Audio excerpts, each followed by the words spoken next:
Hi guys, magandang umaga sa magandang patanghali na. Ito araw na naman ng dialysis. Tapos lang maligo, pinaliguan ako ng aking mahal na asawa.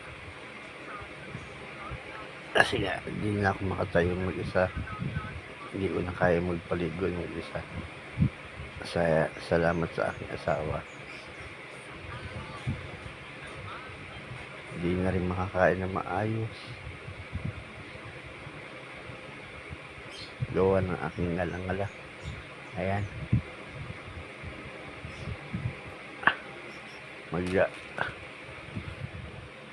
Nasakit.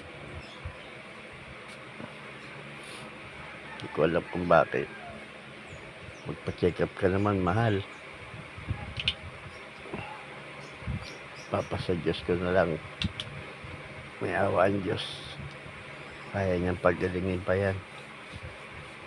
Pagsubok ng Panginoon yan, kailangan maging matatag ka sa Kanya.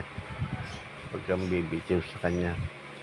Hanggang sa huli mong hininga, siya lang ang kakapitan mo.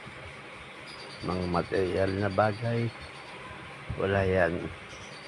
Iiwan din natin yan. Pero ang Panginoon, hindi niya tayo iiwan. Basta manampalataya lang tayo sa Kanya. Lagi natin isipin, ang paggawa ng mabuti ay hindi magbubunga ng masama. Kaya, God bless to all. Ingat po kayo palagi. Lagi niyong tandaan, may Diyos na nagmamahal sa ating lahat. Ingat po kayo palagi. Bye-bye.